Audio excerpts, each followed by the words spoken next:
မင်္ဂလာဝဲမတိုင်ခင်ညမှာပဲကျမကိုယ်တိုင်ချုပ်လုပ်ထားတဲ့မင်္ဂလာဝတ်စုံကိုသွေးအေးအေးနဲ့မီးရှို့ဖြစ်စီပစ်ထဲတယ်ကျမရဲ့တတိုလောင်းနဲ့ဖိတ်ကြားထားတဲ့ဧည့်သည်တွေကကျမကိုလှလှပပနဲ့ပွဲထုတ်လာလိမ့်မယ်လို့မျှော်လင့်နေချိန်မှာသူတို့မြင်တွေ့လိုက်ရတာကတော့ပြာကျနေတဲ့မင်္ဂလာဝတ်စုံကြီးပဲဖြစ်ပါတယ်အဲ့ဒီမင်္ဂလာပွဲကျင်းပမယ့်နေ့မှာပဲကျမအဲ့ဒီရင်ခွဲမတခံစားရတဲ့နေရာကနေထွက်ခွာလာခဲ့တယ်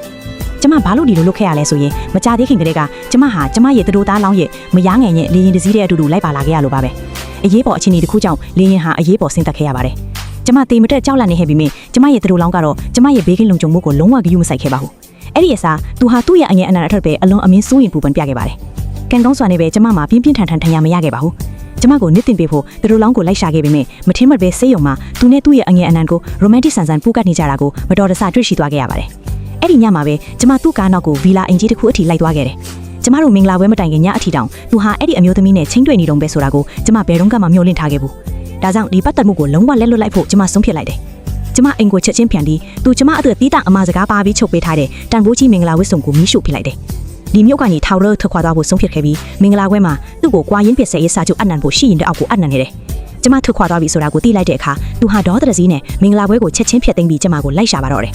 နောက်ဖေးဥယျာဉ်ကိုရောက်တဲ့အခါသူဟာရုတ်တရက်အလွန်ရင်းနှီးတဲ့ကြောပြင်တစ်ခုကိုသတိပြုသွားပါတယ်ဒါပေမဲ့တေချာစိုက်ချပြီးတဲ့နောက်မှာတော့သူလူမားသွားမှသိလိုက်ရပါတယ်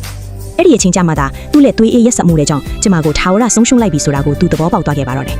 တစ်ဖက်မှာတော့ကျမကိုဒီချိန်ကလိုက်ခဲ့မှုတဲ့အတန်းဖော်ဟောင်းတယောက်ကသူ့အိမ်မှာခေါ်ယူစောင့်ရှောက်ထားပါတယ်ကျမအိုးမဲ့အိမ်ပဲထင်နေတဲ့အချိန်မှာအခုလိုကူညီပေးခဲ့တဲ့အတွက်သူ့ကိုအလွန်ကျေးဇူးတင်မိပါတယ်သူကကျမကိုတေချာလေးမိလာခဲ့တယ်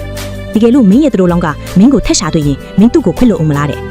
သူကျမအပေါ်ထင်ရိုးစင်ရှိနေမှကျမကောင်းကောင်းသိတာကြောင့်ကျမရဲ့တို့လောင်းကိုဘယ်တော့မှထပ်မတွေ့တော့ဘူးလို့အခိုင်အမာကတိပေးလိုက်ပါတယ်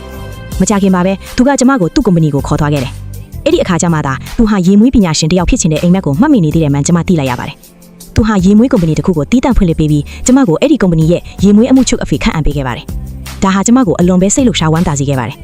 ဒါပေမဲ့ကျမရဲ့တို့လောင်းဟောင်းကတော့တည်င်းတွေကတဆင့်ကျမရေမွေးမိတ်ဆက်ပွဲအခမ်းအနားတစ်ခုကျင်းပတော့မယ်ဆိုတာကိုသိသွားခဲ့ပြီးအဲ့ဒီပွဲကိုအရောက်လာခဲ့တယ်ဒါပေမဲ့ကျမကတော့သူ့ရဲ့ရှိနေခြင်းကိုသတိမပြုနိုင်ခဲ့ပါဘူးအဲ့ဒီအချိန်မှာပဲကျမရဲ့အတန်းဖော်ဟောင်းကစင်မြက်ထက်ကိုတက်လာပြီးသူကြိုချင်းပြင်ဆင်ထားတဲ့မင်္ဂလာလက်စွပ်ကိုထုတ်ပြီးလူအများရှိမှကျမကိုအဆိုပြုလိုက်တယ်ကျမကိုအလွန်ချစ်မြတ်နိုးရဲ့အမျိုးသမီးတစ်ယောက်နဲ့ရင်ဆိုင်ရတဲ့အခါကျမသူ့ရဲ့အဆိုပြုချက်ကိုချက်ချင်းလက်ခံလိုက်ပါတယ်အဲ့ဒီနေရာကတည်င်းထောက်တွေကအလူရရှစ်တိုးလာခဲ့ကြပြီးသူတို့လောင်းဟောင်းကိုတွန်းတိုက်လဲကျသွားခဲ့ပါတယ်သူဒီလောက်ထိတရေဘောချောင်လိမ့်မယ်လို့ကျမဘယ်တော့မှမျှော်လင့်ထားခဲ့ဘူးပါဘူးကျမရဲ့အနာဂတ်ဘဝဟာအလွန်အမင်းချိုမြလိမ့်မယ်လို့မူလထင်မှတ်ထားခဲ့ပြီးမြဲသူဟာကျမရဲ့အိမ်အထိပါဓာတ်ရိုက်ရောက်လာလိမ့်မယ်လို့တော့ကျမဘယ်တော့မှမျှော်လင့်မမိခဲ့ပါဘူး